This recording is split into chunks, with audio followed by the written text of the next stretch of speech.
वाराणसी से फिर पीएम मोदी, 29 फरवरी को बीजेपी कर सकती है 100 उम्मीदवारों का ऐलान। नई दिल्ली। भारतीय जनता पार्टी लोकसभा चुनाव 2024 की तैयारियों में पूरी तरह से जुट गई है।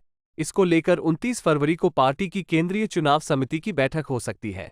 सूत्रों के मुताबिक इस बैठक के बाद भाजपा के उम्मीदवारों की पहली लिस्ट भी जारी की जाएगी। इस सूची में प्रधानमंत्री नरेंद्र मोदी और गृह मंत्री अमित शाह समेत करीब 80 से 100 उम्मीदवारों के, इसमें कुछ अन्य बड़े चेहरे भी हो सकते हैं। सूत्रों के मुताबिक पीएम नरेंद्र मोदी फिर वाराणसी से लोकसभा चुनाव लड़ेंगे। नरेंद्र मोदी के नाम पर औपचारिक चर्चा हुई। पीएम मोदी का नाम यूपी बीजेपी की ओर से प्रस्तावित किया गया। उत्तर प्रदेश की हारी हुई लोकसभा सीटों पर तीन नामों के पैनल पर चर्चा हुई। भाजपा मुख्यालय में गृह मंत्री अमित शाह ने यूपी सीएम योगी, डिप्टी सीएम केशव मौर्य और ब्रजेश पाठक, संगठन मंत्री धर्मपाल के साथ बैठक की। बैठक में प्रदेश की कमजोर लोकसभा सीटों पर चर्चा हुई। बीजेपी ने जीत की दृष्टि से लोकसभा की कमजोर सीटों पर पहले उम्मीदवार उतारने की रणनीति बनाई है। निर्मला सीतारमण ने की मुंबई के लोकल ट्रेन की सवारी, यात्रियों ने वित्त मंत्री के साथ जमकर ली सेल्फी। मुंबई। केंद्रीय वित्त मंत्री निर्मला सीतारमण ने शनिवार को मुंबई के घाटकोपर से पड़ोसी ठाणे जिले में कल्याण स्टेशन तक एक लोकल ट्रेन से यात्रा की।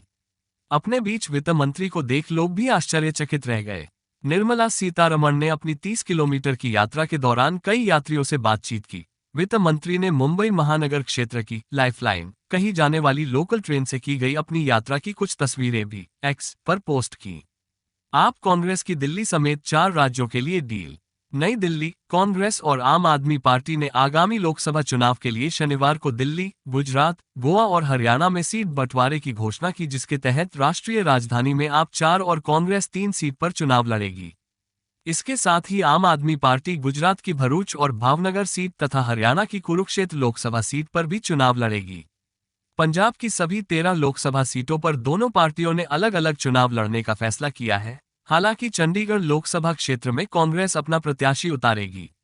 राहुल गांधी की भारत जोड़ो यात्रा के समर्थन में आए कमलनाथ लोगों से इसका हिस्सा बनने की अपील की। भोपाल। भारतीय जनता पार्टी भाजपा में शामिल होने की अटकलों के बीच कांग्रेस के वरिष्ठ नेता कमलनाथ ने शुक्रवार को राहुल गांधी की भारत जोड़ो न्याय यात्रा के पक्ष में समर्थन की अपील की। राहुल की यात्रा अगले महीने मध्य प्रदेश में प्रवेश करेगी। पार्टी सूत्रों ने बताया कि राहुल ने फोन पर 77 वर्षीय कमलनाथ से बातचीत की और उनसे पार्टी नहीं छोड़ने की अपील की। पिछले सप्ताह पूर्व मुख्यमंत्री कमलनाथ और उनके सांसद बेटे नुकुलनाथ दिल्ली पहुंचे थे।